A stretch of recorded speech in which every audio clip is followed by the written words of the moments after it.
Howdy, and welcome back to another episode of World Bigfoot Radio. Bill Schneider has 17 years experience working in the government black projects. He carried a level 3 security clearance. He's a former government geologist and engineer in the black projects, underground bases at areas 51, S4, and Los Alamos. He's going to expand your mind here this morning. Please welcome Mr. Phil Schneider. Welcome to the show, everyone. We're doing Conspiracy Corner with Duke. Duke, how are you tonight? I'm doing great. Thanks for doing this again, Wes. Enjoy doing it. Thanks, man. No, I enjoy talking with you. And I know one of the things you and I were talking the other night, I said we should do a show on Phil Schneider. And do you want to give the audience a background on Phil Schneider, who he was, and just kind of an overview? Kind of an interesting background on Phil. He actually worked for the government for a number of years. He was a geologist, had a background in machinist and whatnot, and he, according to his own story, ended up working with them building deep underground military bases that they were supposedly building at the rate of 2 or 3 a year.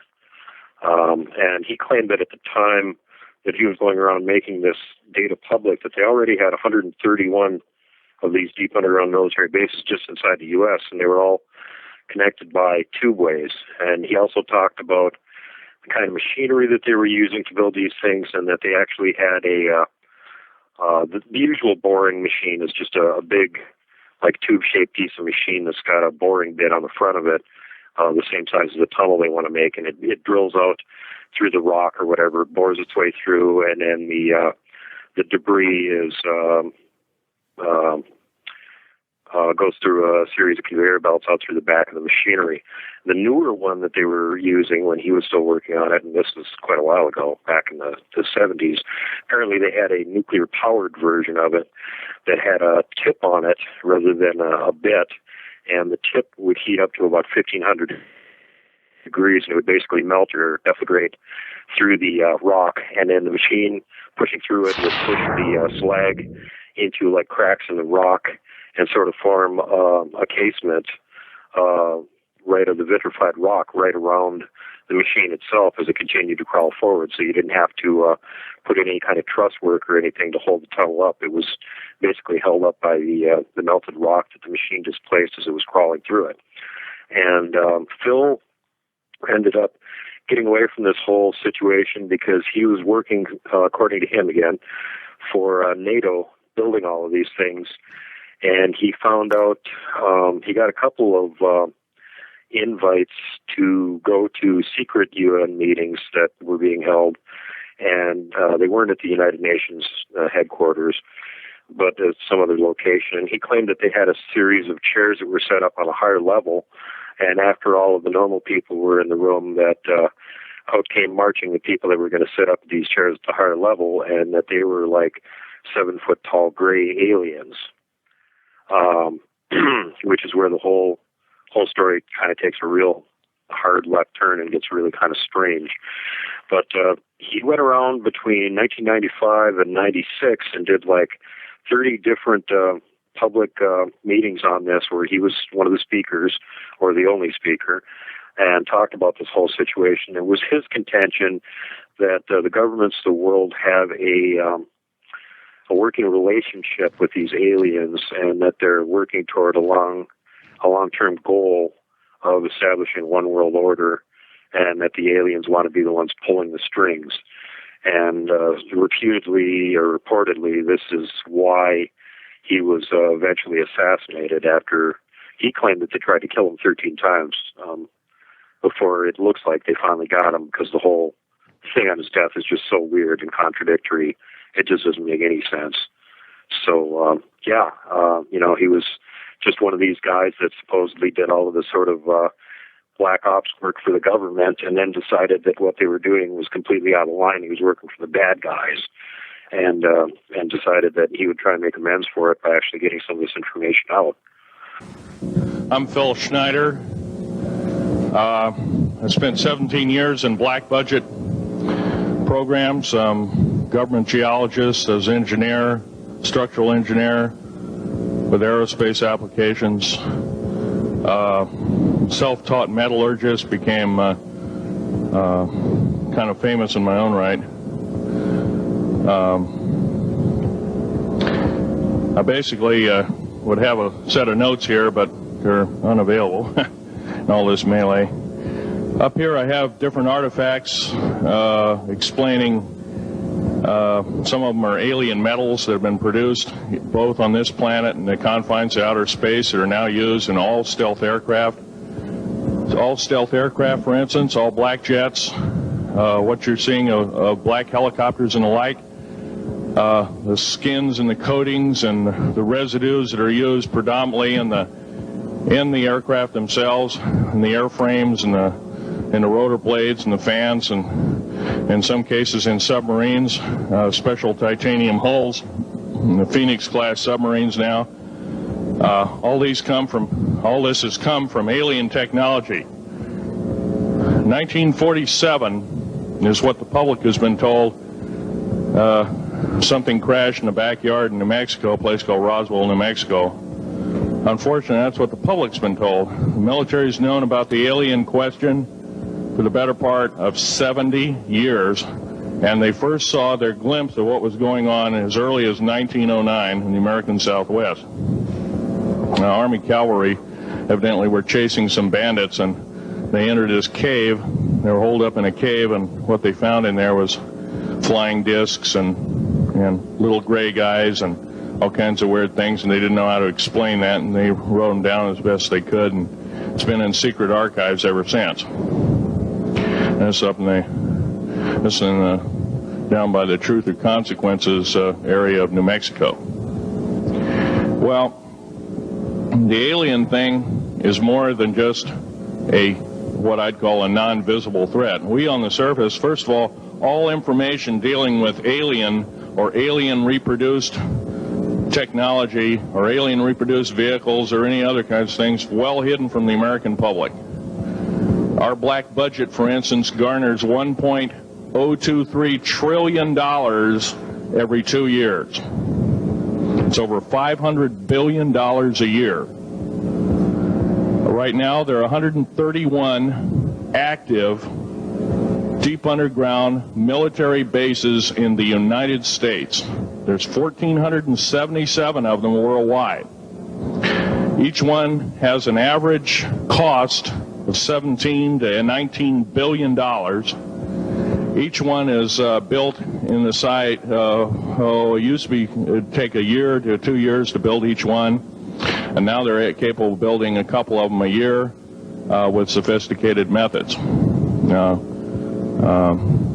My colleague Al Bielek has actually been on some of the high-speed railways, the magneto-leviton trains that connect all the deep underground military bases within the United States. He's been on a Mach 2 train and floats off of a single rail at 3/4 of an inch off the rail, and is what you'd call high tech. We have nothing like this on the surface.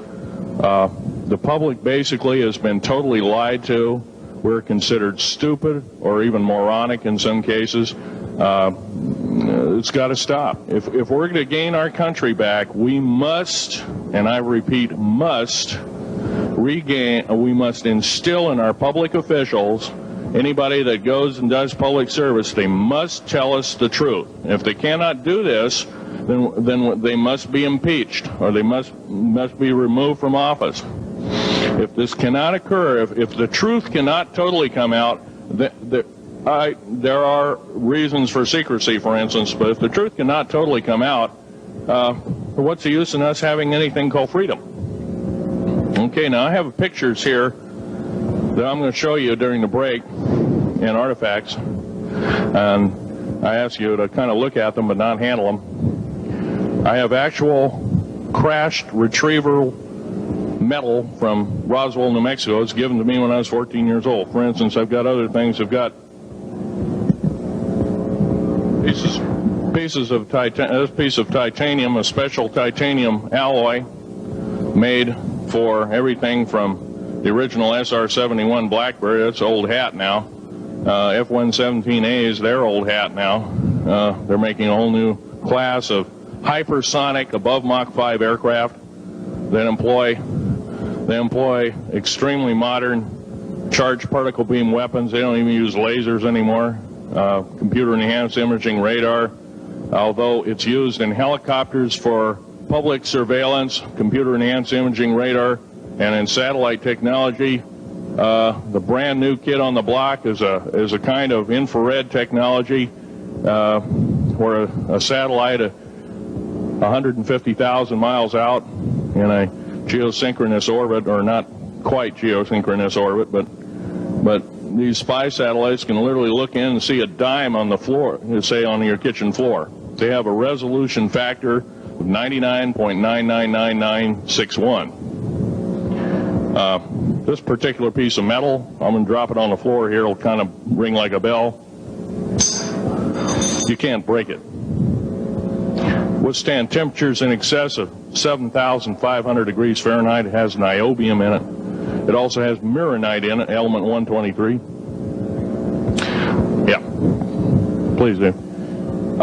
It's in a non-crystalline form. This is just kind of a dripping out of the main crucible.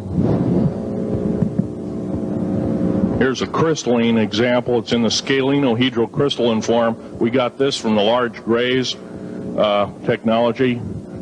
This is grown in the confines of outer space, which has not quite a super vacuum, but by the way, this is capable of withstanding temperatures in excess of 10,000 degrees Fahrenheit. It's great for certain parts of aircraft. This kind of material I work with on a daily basis. Up here we have a transparency of Groom Lake.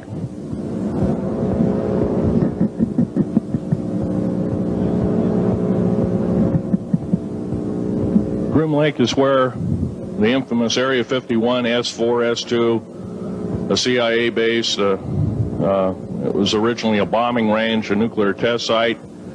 It was later become the most secret base in the United States. It employs over 18,000 workers who work in shifts of 12 hours at a whack. Most of them work in the cover of darkness, like us. We built 9 underground military bases there, each with an average capacity capable of basically a city underground, roughly 4.25 cubic miles hollowed out underground. They have boring machines, for instance. They don't bore, they literally vitrify and melt the rock, deflagrate the rock. It's a very sophisticated laser melting and deflagrating system. It reduces the rock to a powder and then melts the remaining rock as a coating on the inside of the base, so you don't have to use gunite cements and other kinds of things like that. That's all old hat now. Technology is just basically, the new technology we get is the old hat of the military. I'm going to be real brief about it. I carried a level 1 security clearance, the Rhyolite 38 factor. There are very few of us There's nobody except myself, to my knowledge, talking like this. Nobody. I'm breaking the law. I'm breaking world as well as federal law, coming out and even talking about this to a group of people. I love my country more than I love my life. 2 weeks ago, I was shot in the shoulder.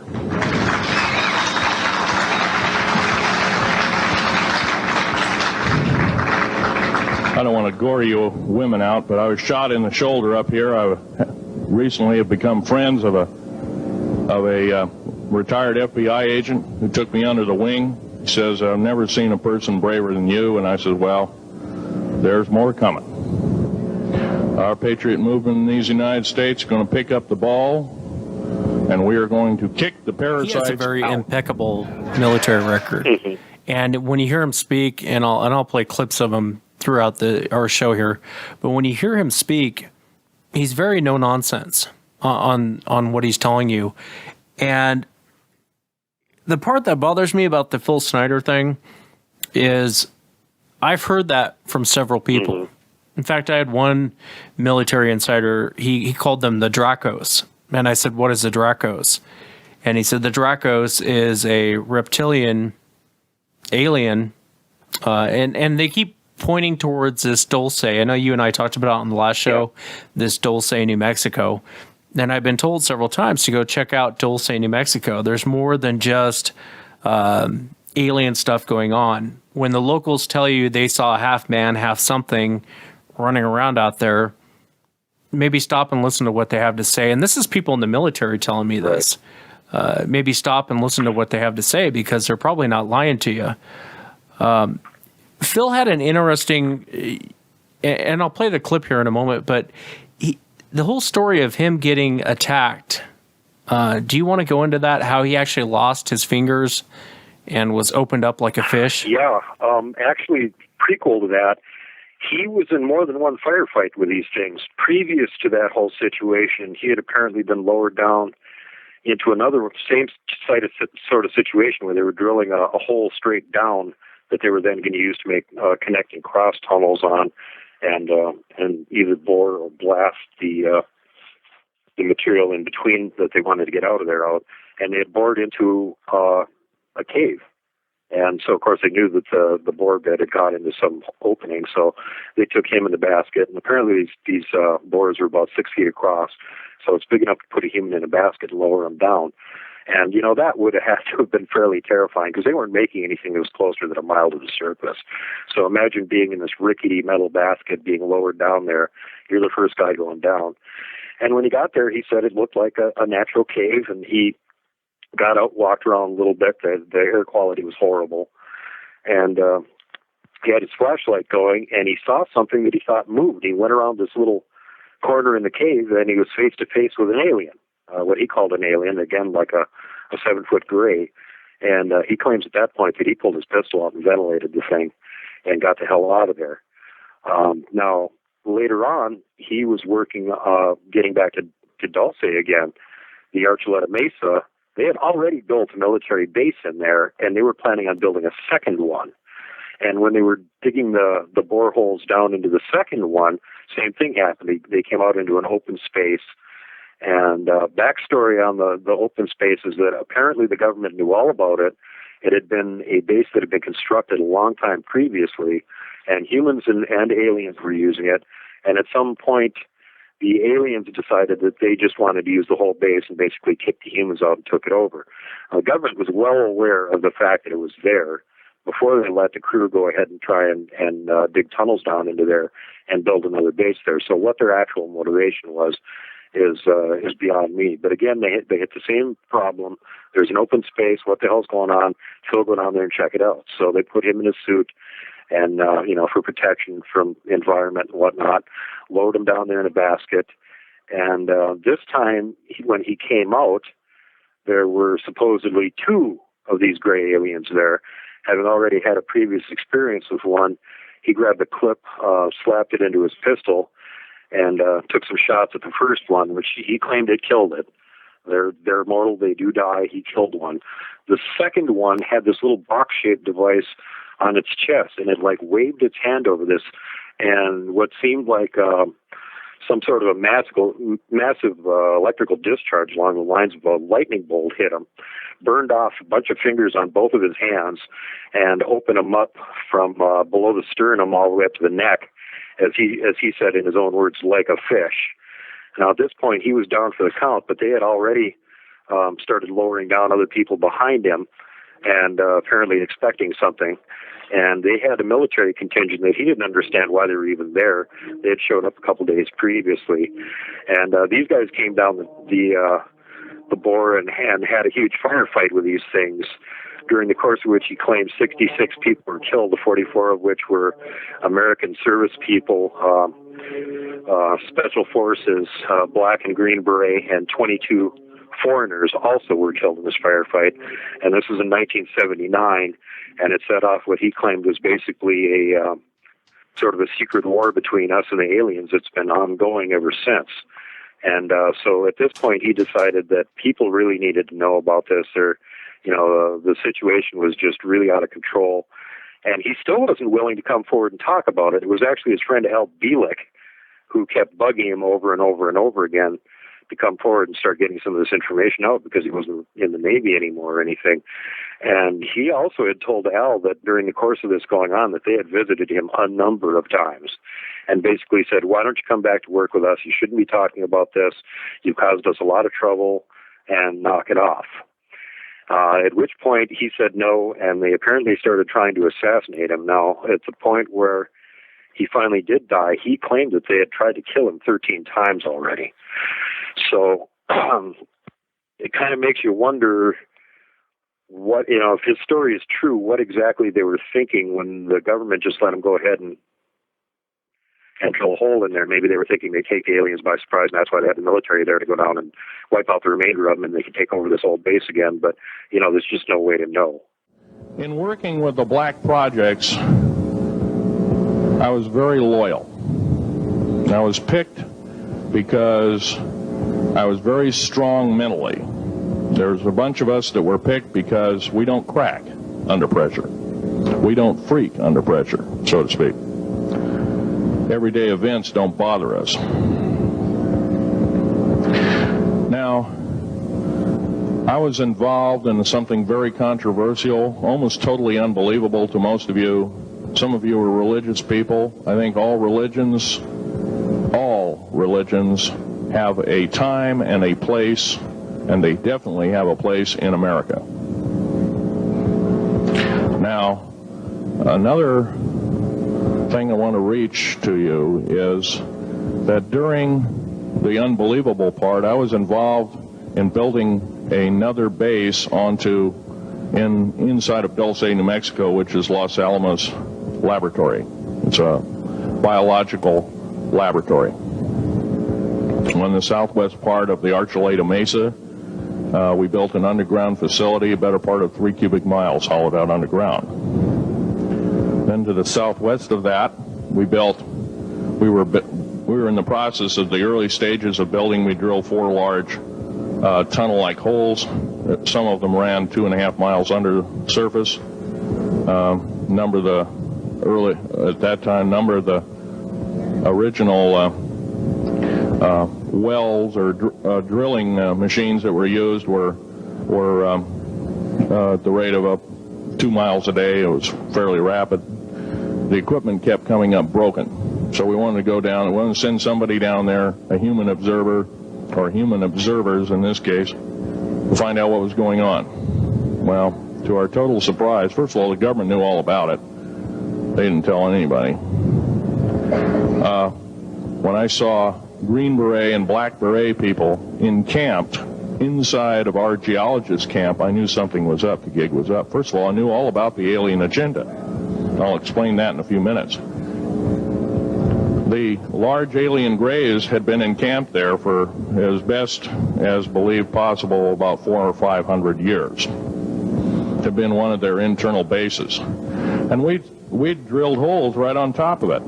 All the stinking air, all the black sooty air came right out as soon as the first hole was sunk, and all this soot came up, and well, that's when all the hell broke loose, really. All started. Anyway, after we drilled all 4 holes, it took about 2 days to drill all 4 of them, And when you build a underground base, you drill 4 basic holes, and then you build called stopes or cross-member holes across, and then you use blasting equipment, special blasting equipment by the analyzation of the rock formation, and you literally blast out or tunnel out or deflagrate or melt rock out to build the large rooms that are required for this underground base. Well, in this process, I was lowered down the basket of one of these holes, and about from me to this elderly woman here in the front was sitting a 7-foot-tall alien gray. The stench was worse than the worst garbage can you can imagine. The person was or the entity was absolutely horrible. I didn't waste any time. I reached for my pistol. At that time, as an engineer, I didn't have time to carry all the folderol of one of these big submachine guns that all the sea spray and the yellow fruit and all the outer perimeter and inner perimeter security people carried. I carried a little Walther PPK pistol with a 9-shot clip. This was in late August of 1979. Now, you got a regular suit of clothes, you got a regular clothes on, plus you're in almost like a spacesuit environment, and you're reaching for a gun. It's not the easiest thing to do, and then to pop a clip in it and start shooting. And I killed 2 of them. Yes, they're mortal, and they do die. However, in the process, one of them did this. All I remember is that he just kind of waved his hand in front of his chest, and the next thing I know, this blue beam hit me and just literally opened me up like a fish, and burnt my fingers right off of me. And it was some form of electrical force, because the kind of like being hit by a lightning bolt burned all my toenails off of me. Completely crispy crittered my left foot, burnt the shoe right off of me. All I remember was the smoking remains, and I'm still conscious, but in and out of, I didn't remember much. And there was a Green Beret that was right behind me that risked his life. In fact, he died. But he risked his life. He shoved me back in the basket and hit the button and took me up. And I wouldn't be alive talking to you today if it wasn't for him. I'm forever indebted. He lost his life. 66 Secret Service agents, Green Berets, Black Berets, crack troops lost their lives because the government, our United States government, lied, did not tell us anything about the alien threat. There's a war underneath there, and I'm talking dead serious. It's been going on since that time. Since late August of 1979, our military, the Russian military, basically the militaries of the world, have been in constant conflict with the outer space alien. The small gray, the large gray, the reptilians, the whole thing. There are 11. Yeah, and it's interesting. You makes you wonder why. I know for a lot of people listening to this, they might think this is crazy talk. But as you and I talked in the past and kind of off the air, I get told this kind of stuff all the time. Mm-hmm. Just really weird, strange stories from people kind of like Phil Schneider. They're legitimate people telling you this stuff, and it's kind of like, well, what do you do with it? Yeah. You know, and it makes you wonder if it's true, it's more terrifying than anything else we got going on, if this is true. Absolutely. And the other thing is that, Phil, if you look into his background, he had no history of mental illness or anything along those lines. So you can't use the excuse that, well, he was just, a crazy guy, and that's how he came up with all this, because, he was working for the government and, had a very, very high security clearance. And if he was a crazy person, they never would have let him work for him in the first place. So, again, this sort of tends to back up what Phil said. I mean, I'm not coming out and saying that I believe all this, that it's absolutely true. No. Me and Wes are presenting this as much information as we can on these subjects for you guys to think about. Go vet that information. Go do some of your own research. Decide what you think about it. We're just going to tell you all the information that we can dig up on these subjects, and then let you guys make the final decision on what you think. Yeah, I had a guy on one time. He goes, and this is one of those stories I never put on the air. It was a law enforcement guy, and he was in New Mexico, and he said he ran into. They were on a dirt bike, a mountain biking race, or something to that effect. And he said what he saw is this thing cross the road. Well, I'm thinking we're going to talk about Bigfoot. And as he's describing it to me, he said it looked like, he goes, I think it was an alien. And I go, it was what? And he goes, well, it was like a half man, half lizard running across the road. It was upright, like how we walk, but it had the face of a snake or face of a lizard. And he said it ran up into the rocks and it was gone. And the other interesting point he said it had a tail. And so for the longest time, I was trying to figure out what this guy was talking about, because he's not describing a dog man. He's not really describing a Sasquatch. And I'm not really big into the alien thing, but this guy was as sincere as they come. And I just could not figure out what this guy was talking about. And he didn't even know. And so, you know, as you go into this whole story of Dulce and this deep underground military base, you hear a lot of weird stories. I think there was a security guy that got killed there. Hey, have you heard about that? I'm not sure that I've heard that one. Yeah, it was. I'm trying to remember where I heard it from. The story goes it was a military guy, and it's 8 levels of this underground base, and humans were not allowed to go to like level 7 and 8. And in level 6, you could hear people screaming for help. And he ended up going down there by mistake. He got stuck on the elevator. He went down there by mistake. And he said there's like people in cages. There's children in cages. And he ended up running into one of, he called it the Dracos too. He ran into one of the Dracos. And he got reprimanded for that. He basically got fired. He got, I don't remember the whole story. He got fired. Something happened with his job. But anyway, he started talking to one of his other friends that were on the base, and they say that the Dracos actually eat people. They get off on, it has to do with the adrenal glands. When you become scared, they almost kind of get off on it. And when I heard Phil Schneider talking that exact same thing, it kind of brought chills up my spine, because I had heard that before. Sometimes I think in life, fact is stranger than fiction. And if this is really going on, then what is going on with this world? You know what I mean? Yeah, definitely. My personal opinion, I don't think aliens are aliens. I think they're demons, but that's my own personal opinion. I could be 100% wrong, but I firmly believe that it's demons, demonic activity going on. And it's terrifying, man. It's terrifying to hear this stuff. It absolutely is. And to see a guy with missing fingers, and actually, I think that, and I'll try and show it in the video, but he actually opens his shirt and it looks like he was flayed open by a lightning bolt. Yeah, he did that right in one of the public speeches. They've got that on video. Somebody asked him about, can you prove that you had this injury during this firefight with the alien? He unbuttoned his shirt right there and showed him the scar from it. So, again, sort of tends to back up everything. Apparently, the base. Are you talking about the Archuleta Mesa, the base that you're talking about, where the guy got fired? I think it was Dulce. Yeah. I want to say it was Dulce. That would be it. Yeah. Supposedly that there's the tall gray aliens and there's the reptoids are the two types that are at this base, from what I've been able to understand. I might be wrong. There could be more.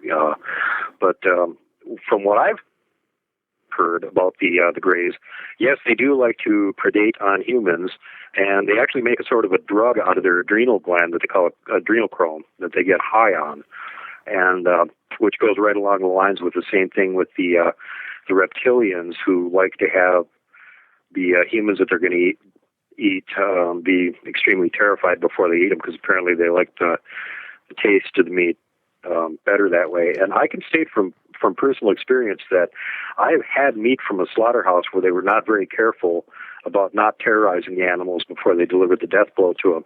And you could tell the difference. You could taste the difference in the meat. So that's a no BS right there. I can personally bet that there is a difference in the way the meat tastes. And, whether these things get high off it or whatever, there's other people that are on the same page that we are on that think that they are probably demons.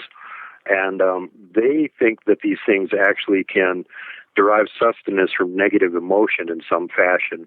That, fear, sadness, heartache, whatever, negative emotions, anger, rage, all these things that they actually can somehow derive some sort of sustenance from it. So, there's another weird thing that sort of ties in with all of this. Yeah, it does. It really makes you wonder what's going on up there in this whole thing and what the agenda is. It's kind of like the insider I had on with Chris. Coincidentally, it was the Air Force that was cracking down on Chris. And Chris was told, don't talk about any sort of DNA manipulation. Don't talk about aliens. Stick to Bigfoot and minimize what you say.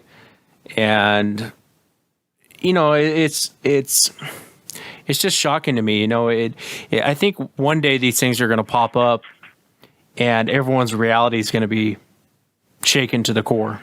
Yeah, and again, that might point up to another thing that Chris was talking about, how they're on purpose turning out these movies from Hollywood with weird monsters, zombies, vampires, aliens, all this sort of stuff to desensitize people to it, so that when this finally comes out, it's not going to be as big of a shock.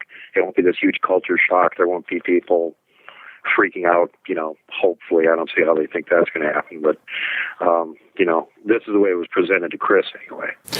Yeah, the other thing too about Phil I thought was interesting is Phil always, months before his death, he said that if he showed up with a suicide or it showed up looking like a suicide, he let his family know that he has no intentions of committing suicide and that he was actually killed.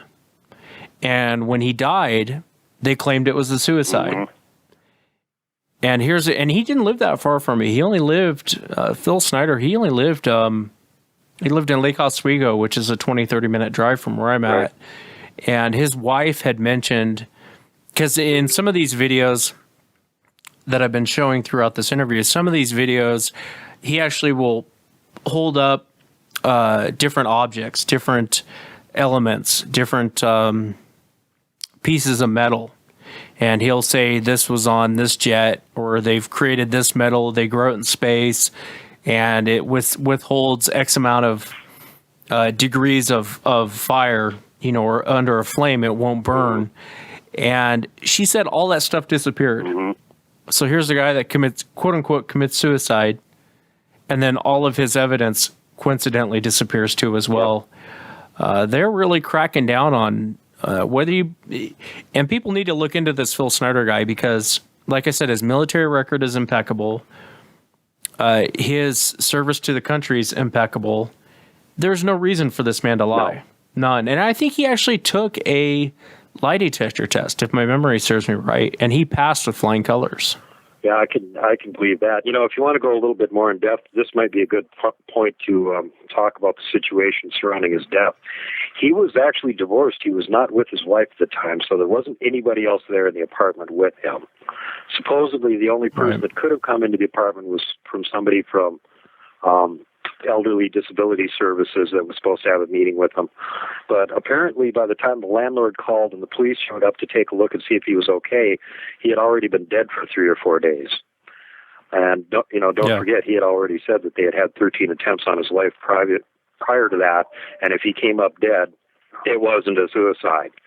So now the first police report says death by natural causes. This came out on 1/17/96. At 1850 hours, they found him. He was kneeling on the floor next to the bed with his face in the wheelchair. Now, that's kind of a weird position to be in. He appeared to have been dead for 3 to 4 days. They tried to call the medical examiner, Mr. Coleman, who, for whatever reason, refused to respond. Therefore, they took his body and sent it to a nearby funeral home. Now, keep in mind, his wife never saw his body, ever. His family didn't see it either. The funeral director then called the police and said, hey, this guy has a piece of medical tubing wrapped around his neck, and it appears that that's how he died, from strangulation. So, again, the medical examiner, Mr. Coleman, elected not to respond to this, and also Police Sergeant Joyce also failed to respond to this. And I went back later and did a little bit of research inquiry on this, and Deputy McClelland, who had actually supposedly done the investigation, said he did not see anything around Phil's neck at the time. Well, his body was bloated, so if he had a piece of tubing around his neck, they may not have been able to see it, just to give the deputy a little leeway. However, he did mention that he had seen a piece of an end of a catheter tube near where Phil's neck was, and the deputy also claimed he had not taken any photographs of the scene. Well, when do you not take photographs of a scene of somebody's death when you're investigating it? That makes no sense at all. Okay, so they had him in the funeral home. They did an autopsy on him. Toxicology came back negative for blood, urine, or stomach contents for drugs. So there was not a death from an overdose. Autopsy report said that the death was by asphyxiation. And there's a section of the autopsy report even where it says, quote, neck wounds described below. But if you go and look below on the document, there is no description. There's no further entries or description on that document that explains what it was all about. And then later on in the report, it says there was no neck wounds and no sign of a struggle. Okay? So Phil's blood and other samples that they had taken then were placed on a 3-month hold. After 3 months elapsed, there were requests to get that material, and they said, well, now it's on a 1-year hold. So hoping that people would forget or something. Well, after a year, they came back and requested it again when the year was up. And the answer they got this time was that the samples had been lost. Now, finally, an obituary on Phil was released to the paper. It was not posted by his family, and it claimed he died of natural causes, even though the official cause of death is, as it currently stands, death by suicide. Yeah. So it makes you wonder if this guy's full of crap and he's lying about everything. How does he pass the lie detector test? All the stuff around this story, whether people believe this story or not, and I tend to believe that this story actually happened. Because I don't see any reason why he would make this up. And there's way too much for him to lose. You know, he can lose his military retirement. He can lose his disability. He had way too much to lose over this to come out with this fantastic story. Yeah. You know what I mean? Yeah, and his retirement at that point was $500,000 a year. I mean, this guy's getting $500,000 a year. You know, that would be a lot of money to lose just because you want to go out and tell some crazy story. That makes no sense. Yeah, it makes no sense. And then the other interesting part is around his death. Again, whether people believe the story or not. And again, I wasn't there, but I tend to believe this man, what he's saying. How he died is odd, just odd. Very strange. And he, you know, leading up to his death, he's saying, "Hey, listen, if I wind up and they say it's suicide, please know I didn't commit suicide. They've been trying to kill me." I think in one of the videos, and I'll play it for the audience, but in one of the videos, he said he was actually shot in the shoulder, and he pulled his shirt down, and there's actually a bullet wound in his shoulder. And so I think they were trying to shut this guy up. I think he was saying way too much, and it makes you wonder. It makes it more terrifying to think, what is the agenda behind this? Yeah, and what's their reason for being in such a big rush to make sure that he shuts the hell up and quit spreading this information around? If it's false, why bother? Right. Good disinformation, who cares? It's a great story. They don't give a shit about people telling lies. They only care when you're telling some real secret that they don't want getting out.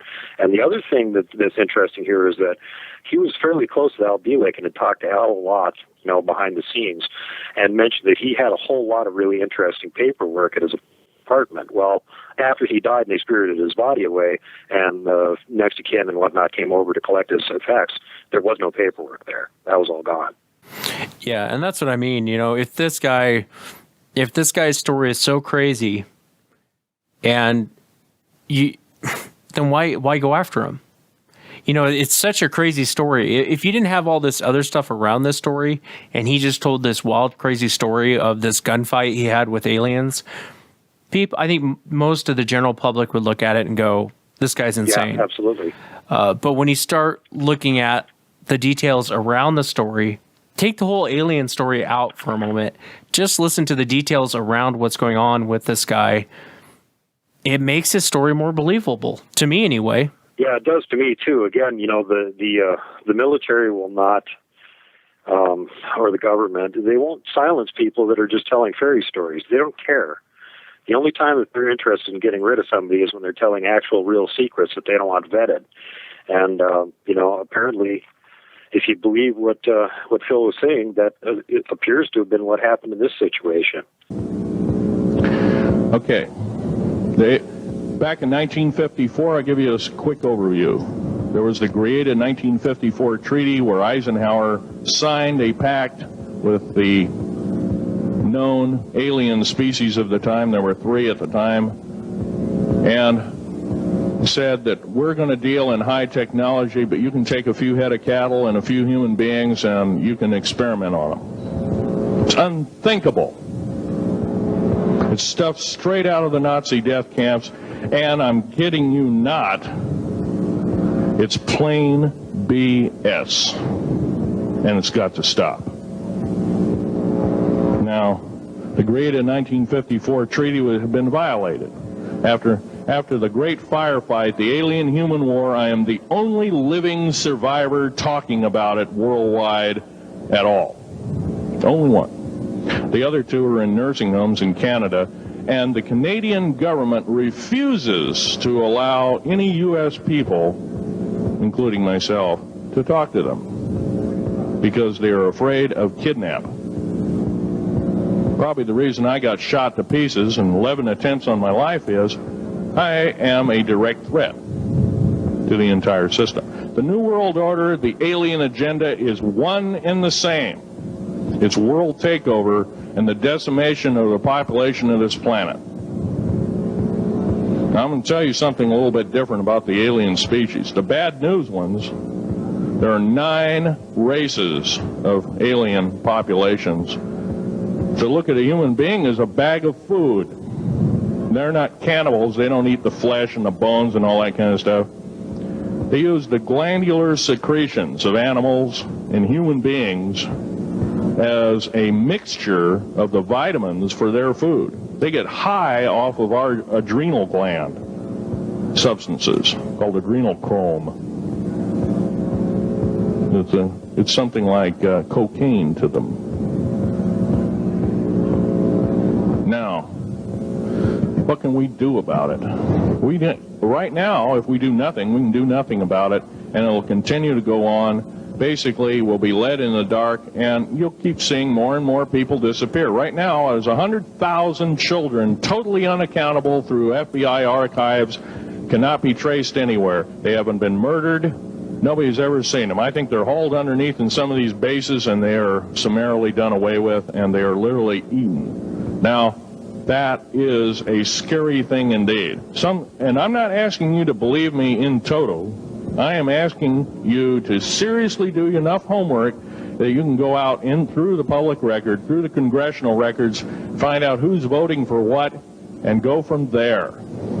Do your own program. Do your own agenda, and do your own speaking out. And if enough of us do this, there is some saving grace. However, we don't have a whole heap of time left.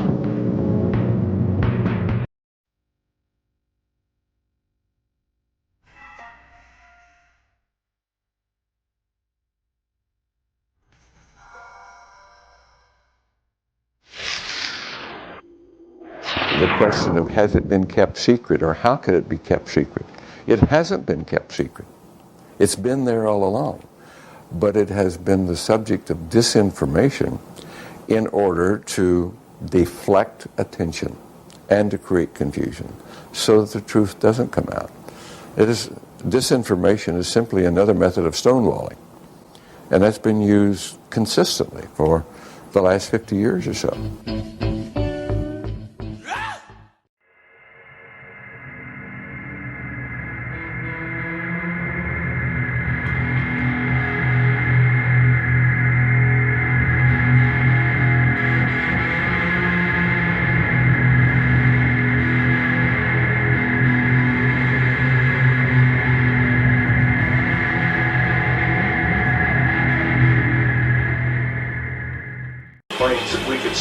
There were no jets, no planes of any kind, no helicopters. We did see something. In fact, we did see something right around 5:45, and around 5:50. That's when we saw the first saucer come out of Area 51. It stayed around for about 10 minutes, and then it went back down. Any evidence whatsoever.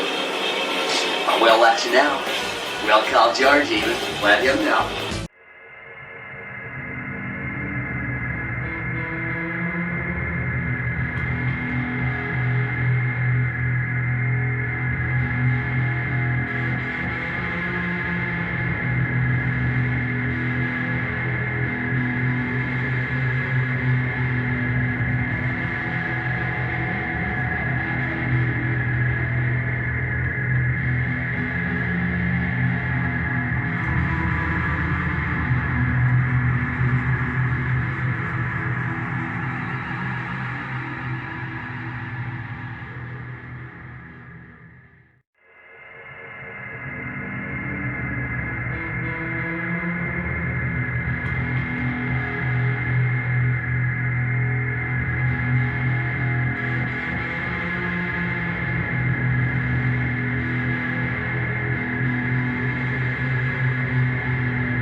He's been talking to Ron about it a lot. They were doing a little digest. And then his dad died and he found all this stuff in the basement. Well, Ron was murdered that same year. And that infuriated Philip. He says, how dare they come in and kill my friends? I saw the original envelopes with the original paperwork that had drawings on it. I saw the original photographs with the stamps on the back from the Navy. I mean, it was all real stuff.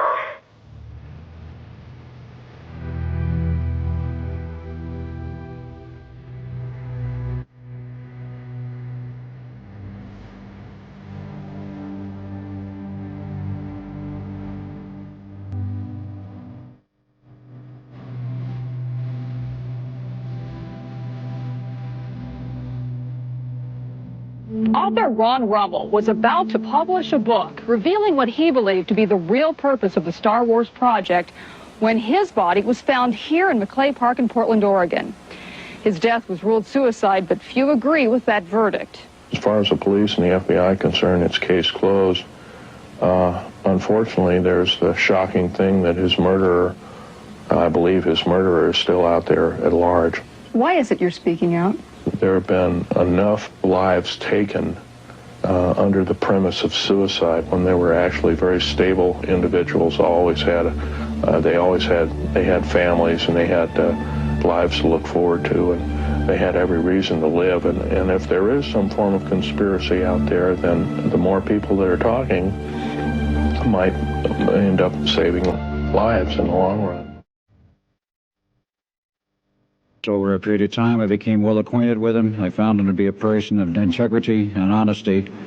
And about 1 year ago, he became totally fed up with the New World Order and the establishment. He thought he was working for the betterment of mankind and the work that he was doing as a geologist for our government as well as for NATO. And he found out that it could be and was actually anything but that. And I urged him last winter and spring to go public and lecture. Finally got him out. He's given over 30 lectures to date, all very successful, very interesting. In fact, so successful there have been 13 attempts on his life since the beginning of the year, and he survived them all. I don't want to gore you women out, but I was shot in the shoulder up here. All I can say is God must be protecting him because he has a message. Just bear with me. The main topic of my discussion here is to link up basically what's going on with these deep underground military bases, what they're being used for, what is the present situation now being employed both by our federal government, which is slowly being phased out by the United Nations government, as well as the New World, end quote, the New World Order, which is an even higher entity, and who these higher entities are taking their orders from. What's going on? And nothing. And there was kind of a lull in the conversation. He says, John, what do you know about cloning? And I said, nothing. I mean, this was so far out to me. And he said, just let me tell you, it's all real and it's all happening. And this is from Cecil McMahon's, a guy who's so down to earth, who worked on the SR-71, who did a lot of stuff, you know, and he would never, ever come out with something so unusual. I mean, I, did my stint for the CIA. I believed in, God and apple pie and Chevrolet, and, flying saucers to me were, you couldn't even mention it, I wasn't interested then. We have both seen the film that was taken out of the Dulce facility. This is a facility that's run by the United States government. Yeah, there's no question that Dulce exists. I was the one that kind of led the research on that. I was at a meeting in Crestone, Colorado, and Tom Adams handed me a letter from a lady who lives in Las Vegas, and she was the one that tipped us off that this thing exists. She knew the location of some photos and videotape that had been taken inside Dulce by a guard who escaped during what they call the Dulce Wars of 1979. The unbelievable part, I was involved in building another base inside of Dulce, New Mexico, which is Los Alamos Laboratory.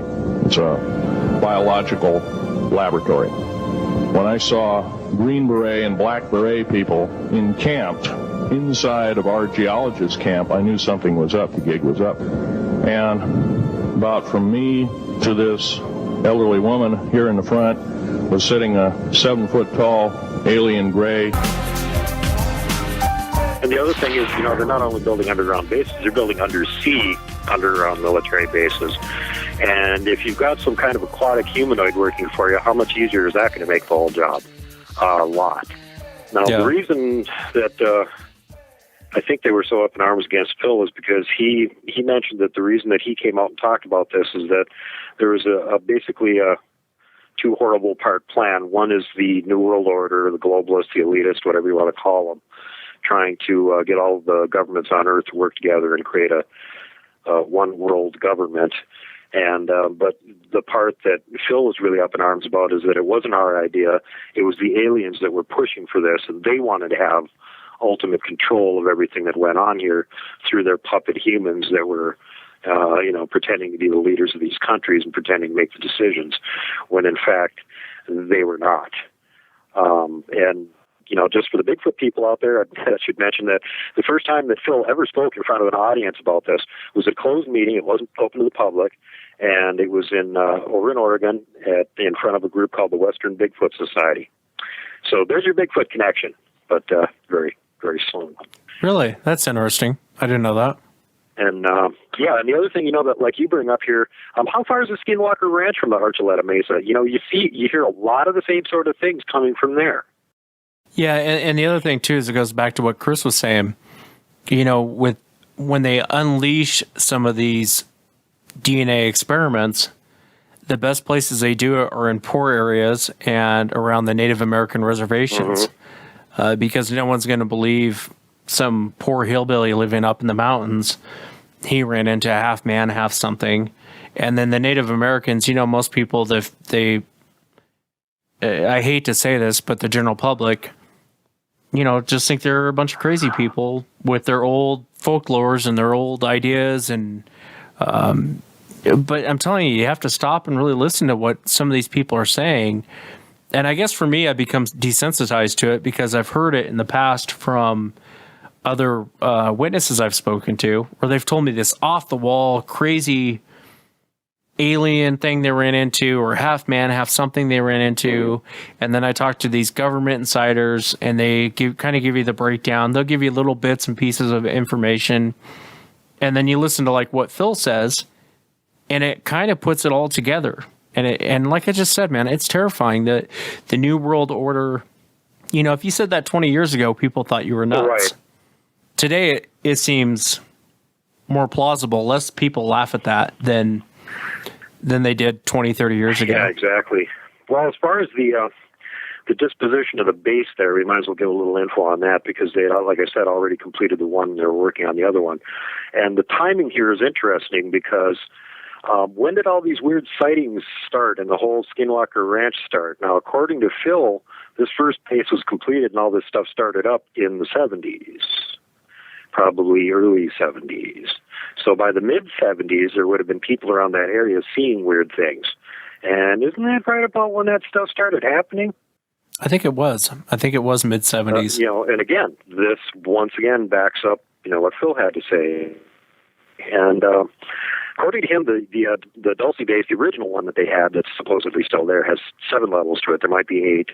The information I got said 7. And the layout of it as follows. First floor is security and communications.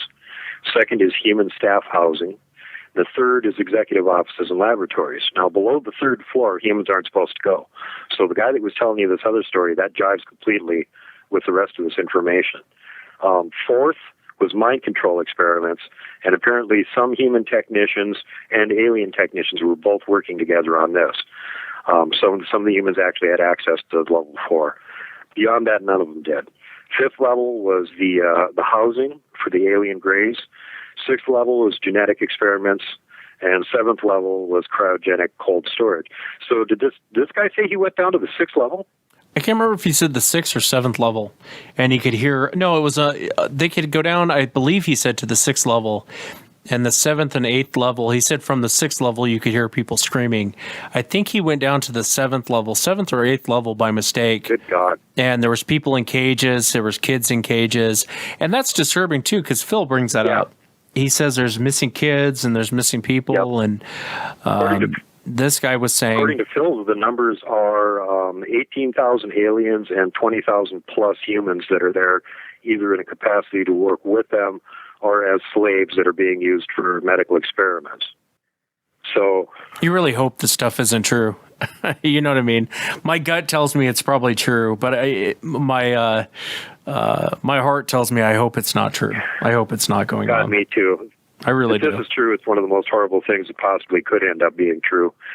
And, I think at this point we might want to go back a little bit before Phil and talk about some of the stuff that happened with his family, because now I've done some digging on his dad, and his dad's name was Oscar. And Oscar apparently was born in 1905 in Germany. By the time he was 15 years old, he was a master machinist. When World War II came around, he ended up joining the Navy, and he became a captain in a submarine in the Navy. And in right around 1941, something happened. He was captured by the French, and well before Project Paperclip happened, the French shipped him over here to the U.S. And upon arrival in the U.S., he was debriefed. They gave him a commission in the U.S. Navy as a captain. They created a whole fake background for him, saying that he'd been born in Northern California and that he actually had a degree in medicine. And they put him to work on the Philadelphia experiment. Now, why would they have this U-boat commander working on the Philadelphia experiment? Well, according to other people that have done some digging on this, his dad, just like Phil, was a friggin' genius.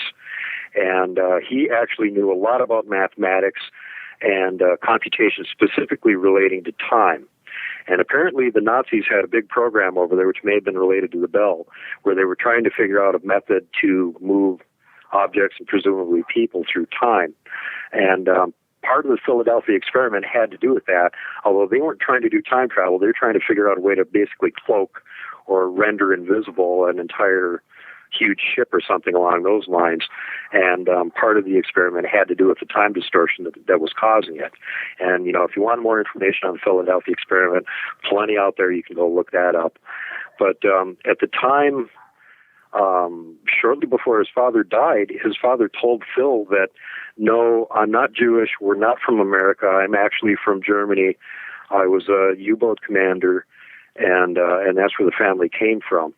And so this sort of shook up Phil's world in a big way to start with. And then I think the rest of the stuff that went on afterwards was sort of the camel that broke the straw that broke the camel's back, as it were.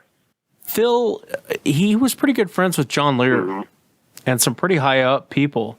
And I watched an interview one time with John Lear, Lear Jets. Yep. And John Lear said he believed Phil. He said he's known him for a long time. He believed his story. He believed that this was going on. And it just, like I said, it's just disturbing, man. I really hope it's not true. Yeah, it really is. And there's other things that, now, according to his buddy Al Bielek, and if you guys want to look him up, he's involved with some other weird stuff, which has to do with time manipulation and opening stargates and all this kind of strange stuff. But he was convinced that Phil was telling the truth, and that each one of them had part of the story, and that they should both be coming forward and sharing this information with people so they knew what was actually going on. And so he was one of the main reasons that Phil started doing these public speeches and letting people know what was going on, because basically his friend Al had talked him into it. And this is another guy that's, if you read the background on this guy and the stuff that he claims and stuff, it just sounds so amazingly far out there in left field, it's just hard to even swallow it, even if you've got a lot of collaborating information, which, by the way, there is some. But the Montauk Project is another one to look at. Both of them knew about that. Phil was not directly involved in it, but had knowledge of it, and basically didn't talk about it.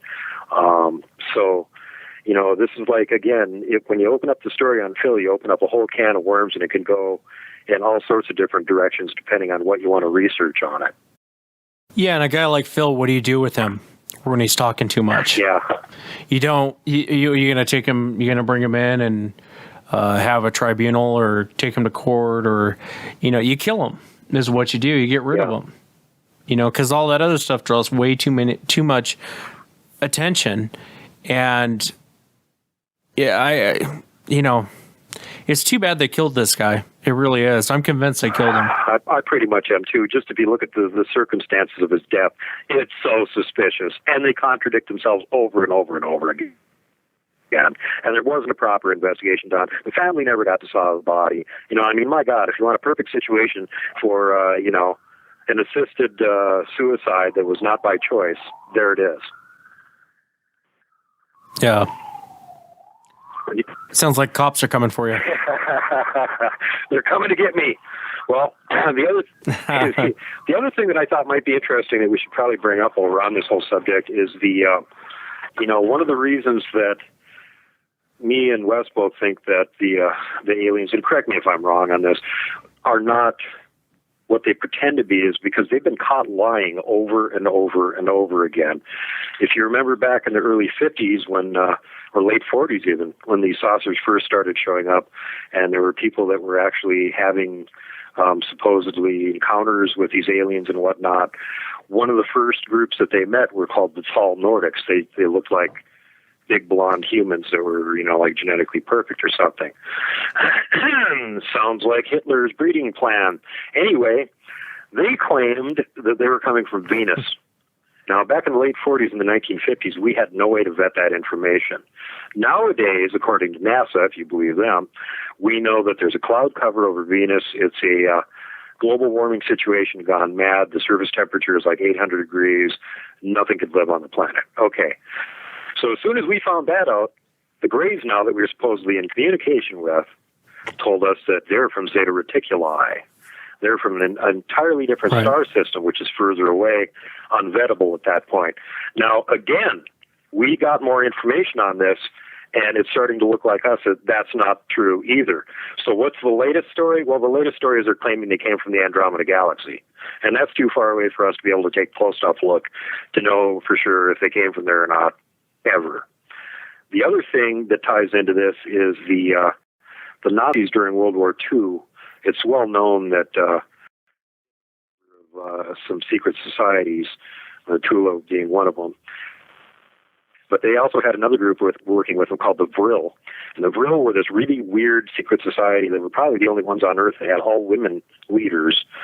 And they claimed that they were getting telepathic communications from aliens on another star system. And these telepathic communications were being written by the person that was getting them, Maria Orsic from Zagreb, Yugoslavia, if I remember right. And she didn't know what it was that they were giving her, because she was just doing automatic writing and writing it down, and it wasn't in a language or an alphabet that she or anybody else around there understood. So apparently through some means, probably through the intelligence service of the Waffen SS, they managed to contact another woman who actually knew what these characters were and came over and translated it. She has a code name. Nobody knows what her real name is. They called her Zigrun. Anyway, Zigrun said that these actually were written in the same script, same language as the Babylonians had been using, and that these aliens were telling them that they had actually come and helped establish the Babylonian civilization thousands of years ago. And it also had certain similarities to phonetically to German.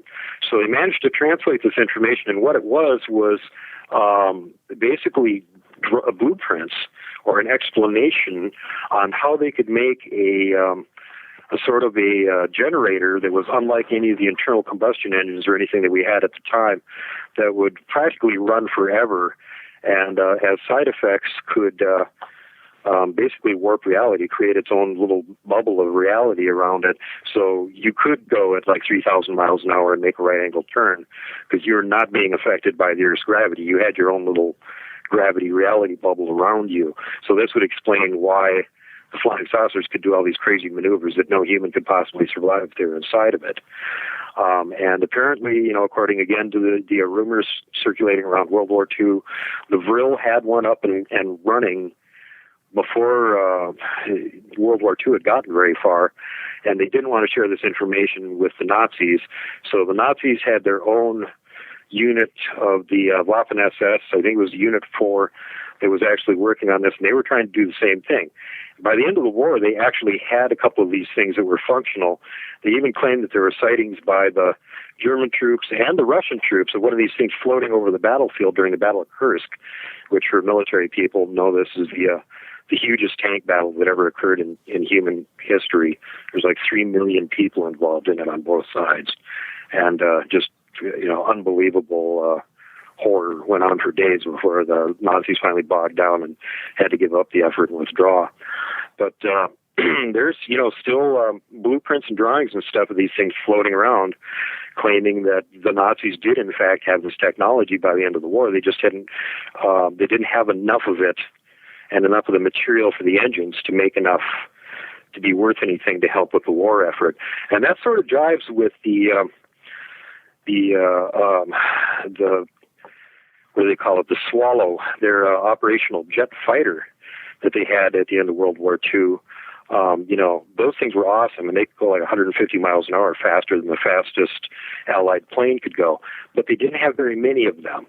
Remember, they were having to build everything underground at that point. We were bombing the living crap out of everything on the surface, so it made it more difficult for them. And of course, raw materials were getting more and more scarce. And they finally gave Hans Ulrich Rudel control of all of the jet fighters at the end of the war, and just left it up to his discretion. And he actually was planning on crash landing them into Allied military airstrips and doing as much damage as he possibly could that way. And the rest of the men underneath him talked to him about it and said, look, the war's over. We lost. There's no way we can win. This is just like futility. It's just pointless for us to throw our lives away on this. And apparently at some point they talked sense into him. He agreed with them. For those that are interested in Mr. Rudel, he then went to Argentina and became the head of their Air Force. Okay? So there's some weird connections there, and there's reason to believe that maybe World War II, as it's been presented to us, was a lot different than what people are trying to say. Yeah, and there's places in Argentina that they claim Hitler went to. Yeah, so they know for which isn't too far off, because in some of those areas... Yeah, they know for a fact that there were a bunch of Nazi subs, top-of-the-line subs now, that were in Argentina and actually surrendered there at the end of the war, and 2 of them had come up from parts south. Well, what's south of Argentina? Antarctica. And that's another thing. Nazis claimed, actually, no less person than Admiral Dönitz claimed that they had built an impregnable stronghold for their Fuhrer at the far ends of the Earth. And there's a bunch of other information that points in the direction of Antarctica being where they built some sort of secret hidden base. And even just the routes that the U-boats would follow toward the end of the war, they knew they were going to Antarctica and back for some reason. They didn't know if they had a fuel depot there or what was going on, but when they were patrolling and prowling around the southern hemisphere, that was a place that they regularly went to. So again, there's that strange thing there. And there's some people that even think that, Hitler didn't commit suicide in the bunker. There's actually pretty good evidence for that. And that he escaped.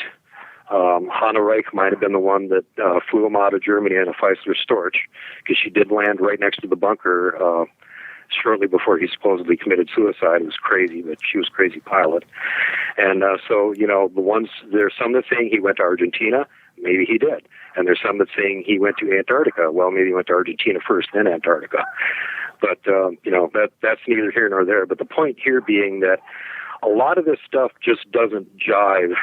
If you want to vet what we've supposedly been told by the aliens, it does not jive with facts. And so I believe they're liars. I don't believe that they are aliens. I think they're demons in disguise. They've got an agenda, and they're just working for their boss to try and take complete control of the world. Yeah, I tend to agree. And like I said, and if you look up historically, they had the Grey Neighbors when I had Gary Wayne on, he talked about the Grey Neighbors or the fairies, and they flew around in flying machines and they would kidnap people and take them up. I mean, this has been going on since the beginning of time. And it's just given a different name. They're given a different identity, but the story is basically the same. So I tend to agree with you. Again, I could be wrong on it, but it's fascinating to listen to, especially this Phil Schneider. If you've never, I'm sure most of the audience has seen this before, but first time I ever saw this, I was blown away by this guy. I was blown away. I mean, he's not the greatest storyteller in the world. He's you can tell he's logical and very to the facts, but it's fascinating. His story is fascinating. What happened to him is fascinating. His death, everything around this guy is just very interesting to me. It is to me too, and like I said, this whole can of worms with Phil. Once you open it up, there's a lot of directions you can go with it. Montauk Project, the Philadelphia experiment, the Germans doing the Bell experiment in World War II, Project Paperclip, the Schwabenland, their secret base down in Antarctica. Why is it that let's just touch on this Antarctica thing for a quick second. Why is it that the largest expedition ever mounted to Antarctica was a military expedition by our Navy, headed by no less a person than Admiral Byrd?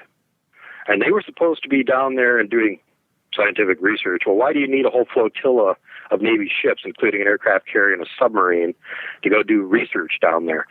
And supposedly they lost several ships and a bunch of their planes and a bunch of people. Well, these things don't just crash. These people know what they're doing. They know how to fly a plane around. If they're going to have a problem with it or something, they'll try and ditch, and somebody will pick them up or whatever. The claim is, and I've seen the same claim from a Russian producer of all things. There's a Russian general that came out and talked about this, and they did a video of it, and it jives exactly with the other information, that really they got there and they were attacked by a bunch of flying saucers and Nazi jets who pummeled the crap out of them. And they decided that they had taken so much damage, and not knowing if they were going to get attacked again, it was just unfeasible to stay there. And their mission that was supposed to last like 8 months lasted like 8 weeks or something, and they had to turn around and come back again. Well, why send a naval flotilla to Antarctica to start with? And this is shortly after the war ended, 48 or 47, if I remember right.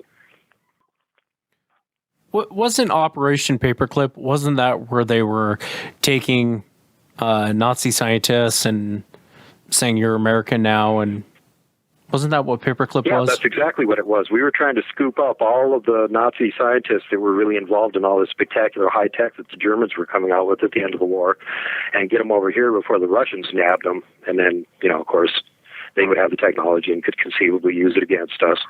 And so we were trying to grab up as many of them as we could. And there were some really big names. The head of NASA was, I believe, a former colonel in the Waffen-SS at one point. And Werner von Braun was a major or a colonel in the Waffen-SS. And guys that go to... If you're just a member of the SS, maybe it's just because you like the uniform and you wanted to play along with Hitler or whatever, but really, most of these people were just absolutely fanatical. You really couldn't be in the SS unless you were a fanatic. And the ones that were the officers were the ultimate fanatics. So wait a minute, all of a sudden we're going to absorb all these scientists that are fanatic Nazis, and they're just all of a sudden going to decide that our way is the best, and they're going to be great Americans, and they're going to do things our way. Who had that lapse in judgment? Yeah.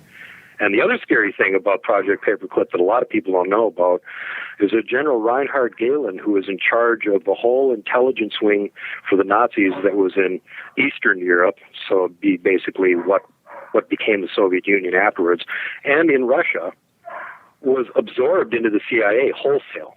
They took that whole intelligence unit with all the people in it and General Gehlen, still in command, and just absorbed them into the CIA and let them provide information for us. Now, that's an astounding lapse in common sense and judgment. Now, a look at a moment when national security interests trumped ethical concerns. Jeffrey Brown has our book conversation. Nazi scientists, some of them tied to war crimes, including horrific concentration camp experiments, brought to the U.S. in a secret program to advance American security interests during the Cold War. It sounds like the plot of a film drama, but it actually happened, and on a large scale. The story is told in the new book, Operation Paperclip. Author and journalist Annie Jacobson joins us now. Welcome to you. Thank you. So these were top scientists in the German war effort, sought out by the U.S. military as the war was coming to an end. That's right. These were Hitler's top weapons makers, and Operation Paperclip became a classified military program to bring them to the United States. It also had a public face, so there was, on the one hand, the truth about the program kept secret, and on the other hand, the idea that we'll tell the public that these are the good Germans. And the good Germans, but they were dedicated Nazis, the ones you write about. We should say there are many, 1,600 in all, right? Yes. You document about 21 of them, dedicated Nazis, some, as I said, involved in horrific stuff. What they did was known, right, to the people to the Americans who were seeking them out. Certainly to the American military intelligence officers who were interviewing them. The idea that they were involved in war crimes was really necessary to be kept secret, and that's exactly what happened. And so in the book, I think I unveil a lot of the truth about this program that has remained clouded for decades. Yeah, I guess to put it in perspective, it'd be like us bringing ISIS people in or Al-Qaeda people in. It's like, well, you're a scientist, we'll make you an American now, and just shady, man. Yeah, shady. We don't care how many all the people that died. You cut off or how many you've executed. We need that information. Yeah. So you can be an American now. That's just fine. Yeah. It's sickening. It really is. And the same thing with, look at the experiments that the Japanese did in World War II on prisoners. They're using prisoners for doing, medical experiments and stuff on. We got all of that information from them in return for not prosecuting their war criminals. You ever wonder why there wasn't any Japanese being prosecuted in Nuremberg? That's why.